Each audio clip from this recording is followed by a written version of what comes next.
So deals find their way to us through various channels really.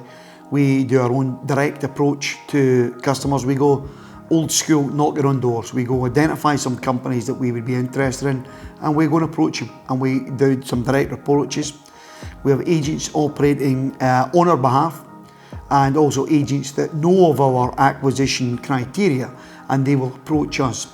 They also come in through various channels through our accountants, our accountancy networks, legal advisors, lawyers, and people who we've done business with over the last 15, 20 years. Also through our board of directors that have huge experience over the years of doing transactions and deals, and have a load of contacts throughout the industry. So we've got, they come in various channels that we're approached out the blue through our marketing, people contact us through our website. So there's a whole varied way that we attract potential acquirers. We've bought businesses in distress from insolvency practitioners, and so on a daily basis, my job, our job, myself, Leanne, we are full time.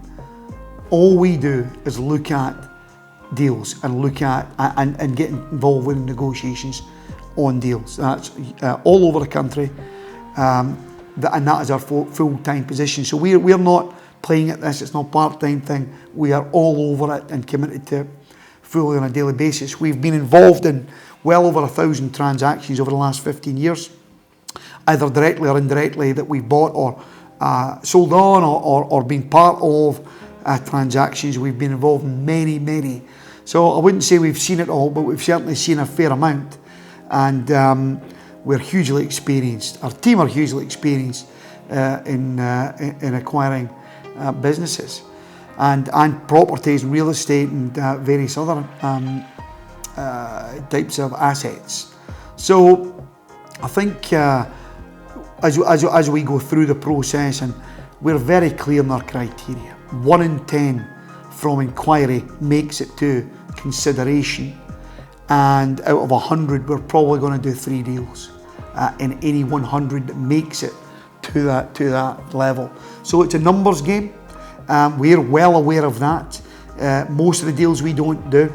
A number of deals we get offered all sorts of stuff. No matter how clear we communicate the criteria, we still get all sorts of stuff that comes into our inbox by one way, shape, or form, and we just don't. We put it through the process, but it falls quickly out the other side. So most of our time are discounting deals, but we'll look at most of them. Our board that we have, the team that we have, like I say, vastly experienced, and they hold us to account and make sure that we stick to our guns, and we don't try and kid ourselves on that something's a great deal when it's not. We don't do that now, really. We're, as I say, we're hugely experienced, and we have a real clear strategy, and we're laser beam focused on what we do. We don't get distracted by the noise of others, certainly not by the noise of sellers or sellers' advisors. We are very clear in our criteria. We offer what we believe to be, we're in the business of acquiring businesses. We've got to be competitive. We've got to be where the market's at. But we have a reputation ingrained now for well over a decade. We do deals, and if someone wants to do a deal and we're up for it, we'll get the deal done. So we have a reputation of doing deals. We've got a reputation of being good deal makers, and also we don't get involved in last minute crazy changing of terms or circumstances or monies. We don't do that. Normally early doors, we've identified any red flags in terms of our due diligence process. We only use the top lawyers and accountancy firms in the country that represent us, as you would expect with a company of our size and ambitions and experience. So I think all round we're very clear on what we do. The noise of the market tends to distract others, but it won't distract us, or it doesn't distract us, certainly as much as it distracts others. We're just hugely experienced in doing these types of transactions. The easy part, if you like, in terms of doing the transaction or negotiations is when we're doing it, it gets to the point whereby there has to be a face-to-face meeting or a sit-down meeting with the seller and us. And I lead that on behalf of our business and our company. And that's the easy part. We agree it, we agree the heads of terms, normally relatively quickly. Then it proceeds to the legals, and that's where things start to slow down a bit. Our external advisors, that's their job, is to make sure that we're protecting the transaction, likewise with the seller. But the risk is transferring to us, so we have to be thorough, we've got to be clear and covered. So, and in terms of our process internally, we instruct the due diligence, and once all of that is done, it would go back to our board and we would then ratify, yeah, we're prepared to go ahead with that transaction. But that's at the very late stages, once all the work, if you like, in terms of the due diligence has been carried out. Brilliant. Well, you know, as a hugely experienced deal maker and buyer of businesses, I also understand what the seller has to go through during the transaction and what the seller's thoughts are. The biggest frustration I see, and certainly I'm well aware of this, is that the seller underestimates the length of time that it can take for a deal to go through.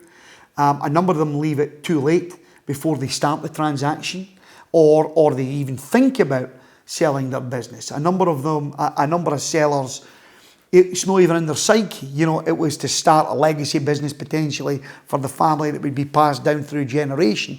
And that just doesn't happen in most cases. That's the facts of it. All sounds good and sensible, but there are very few that last the time because either the kids don't want it, the market's moved on, it's an old business that just doesn't fit the current modern day, IT type thing. So there's a various reasons for that. But the sellers leave it frustratingly too late. They're also trying to get rich on one transaction. So they've got all their eggs in one basket. They've sweated blood, sweat and tears, if you like, for their whole lifetime, and they're looking to cash in some, win the lottery at the end. It's very rare that actually happens, where you can have, good income and a good lifestyle all the way through it. Then they get to the end and they're going to get a windfall at the end. It's normally one or the other. Also, what happens is a number of the sellers, again, they maybe take their earnings through, they maybe take a small salary, their earnings through dividends and expenses through the company, and they make up a total package of earnings at the business that doesn't reflect necessarily in the accounts. So they'll try and get a multiple of the profits or the EBITDA, but in actual fact, their income is in the company, is getting taken out by dividends. All of that would get added back in by a credible buyer, and won't be sort of hoodwinked by any sort of agent that are trying to pull the wool a wee bit there to maximise the price on behalf of the seller. I think for us, we see all sorts of sleight of hand tricks getting added in, and we are absolutely hugely experienced in doing this. We just don't accept that, and if we get into any sort of deep-rooted negotiations on something that we just move on. It's just we move on to the next deal. And for us, that is it. Our job is to generate potential business acquisition opportunities. That's what we do all day, every day.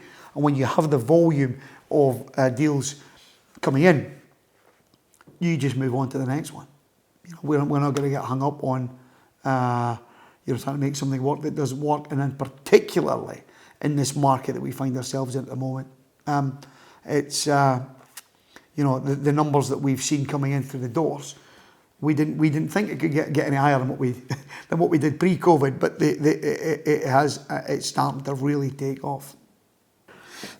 We work with the sellers in terms of what their objective is. If some sellers want to take some money off the table, they want to see the business grow and develop, they don't have the capital, they don't have the resource, they don't have, the wherewithal, if you like, to really push it and take it up to the next level.